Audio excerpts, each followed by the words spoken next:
我就发现我自己怀孕了。怀孕本来是一件挺高兴的事儿，而且这是我们两个的第一个孩子。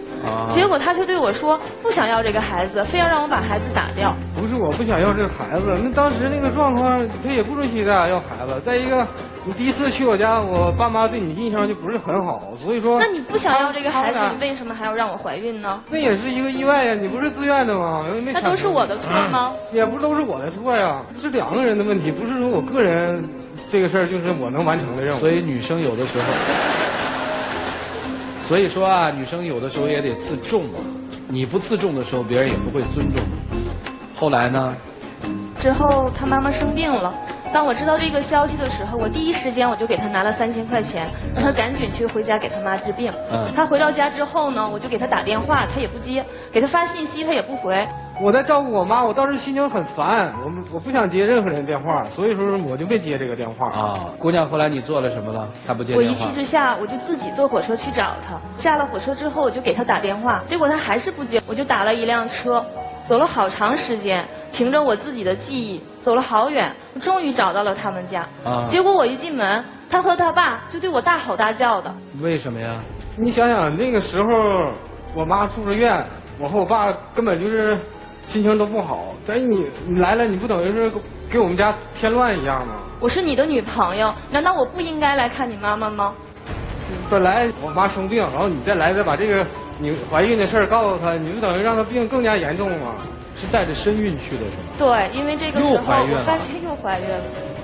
然后呢，我给他打电话呢，他不接；给他发信息，他也不理我。我没有办法，我才去找他的。这次怀孕你有什么要说吗？这次怀孕，反正我要说的也是，也怪他，尽量把这个孩子做掉。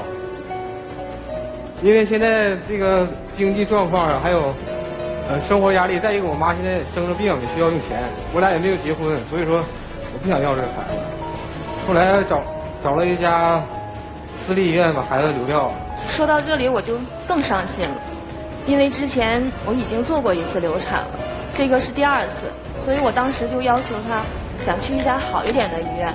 结果呢，他嫌好医院呢花钱多，就领我去了一家私人的医院去做。结果做完之后呢，现在呢身体就挺不好的。私立的医院不是一样做吗？那还能省点费用。那如果要是去一个好医院，我想不会是今天这样的结果。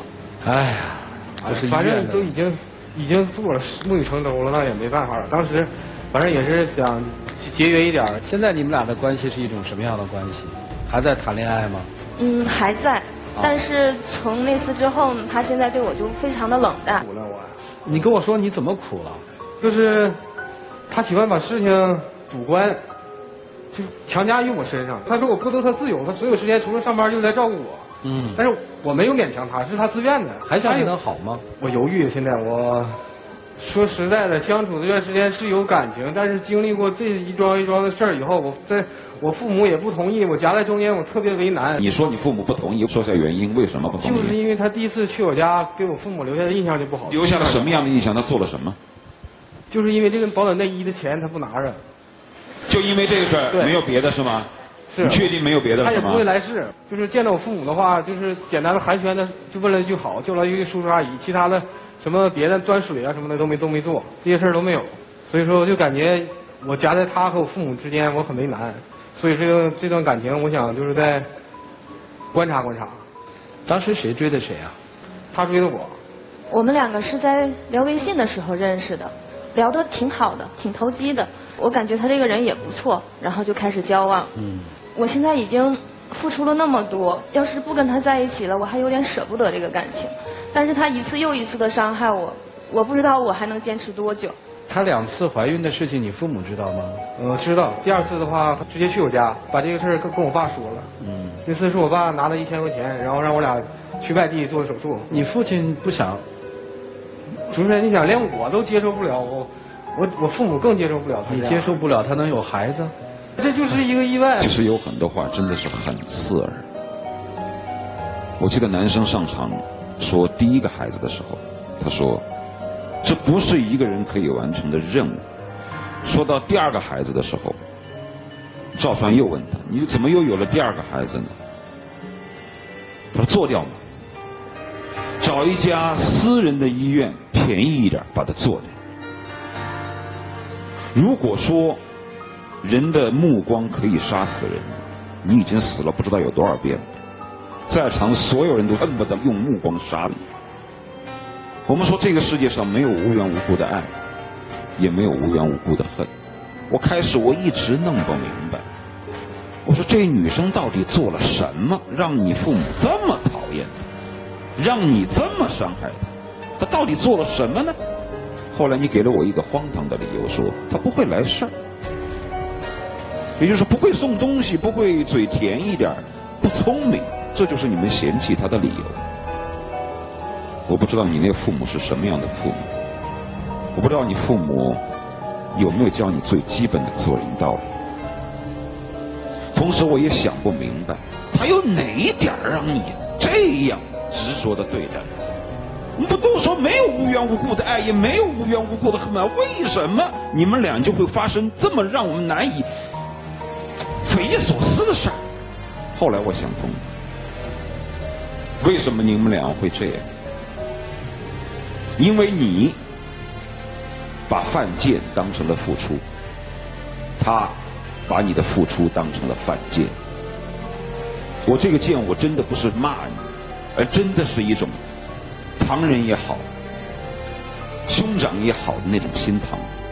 你也是个人，你长得也不错，也不欠他们家的，你为什么要一次次的把自己的尊严踩在脚底下，那样去仰望他呢？他有哪一点值得你这样做？你的父母如果看了之后，一定跟我们一样的痛彻心扉。为什么，姑娘？为什么？还有你，你好冷血。我也委屈。你还委屈？我告诉你，你之所以这样对待他，你就是把他的付出当成了一种犯贱。你看，我都这样对他了，他还愿意这样吗？这不就是犯贱吗？那他愿意犯贱，那我能怎么样呢？虽然这个姑娘不懂事儿，她持续的这样没有尊严的哄着你们家，讨好你们家，但是她是个人，她也是个平常的女孩子，她也是她父母含辛茹苦养大，跟你是一样的。她凭什么要受到你们家这样的羞辱？你说你还诉苦，你得了便宜你还卖乖，你拿了人家的钱，占了别人的人，回头还来羞辱别人，还眨巴眼睛，吊儿郎当的在这儿说我要诉苦，你好意思啊？你说母亲不喜欢你不会来事，顶多说这姑娘嘴不甜，我不喜欢她，你何至于要这样去伤害她？人家怀着孕，从那么远跑过来看看母亲，居然把人家堵在门外，轰人家走。不是老师，我感觉这个问题，当时我父母就看不好他这一点，为什么他要在我俩未结婚之前就要跟我发生关系呢？就没看好他这一点。他给你下了药吗？那倒没有，毕竟我是男人，我肯定经不住诱惑呀，或者其他的。我觉得我很委屈他。别说了，兄弟，我不说了啊，我们不说了。我们觉得基本上现在你用人性的语言跟他是没法交流的。我也委屈，我也不想的，我是个男人嘛，是吧？他要诱惑我，他要勾引我，我有什么办法？真的很无耻啊！留了2个孩子，说他勾引了我，你说有这样的人吗？没什么好说的了。再说下去，我肯定少活10年。我不说了，我最后说一句，不针对于你们2人来说，针对于在婚恋过程当中那些总是把付出当犯贱，把犯贱当付出的人来说，不要觉得别人爱你能够成为你任性和欺负别人的资本，也不要把自己爱别人当成是委屈自己、不顾自己自尊的理由。爱情需要平等。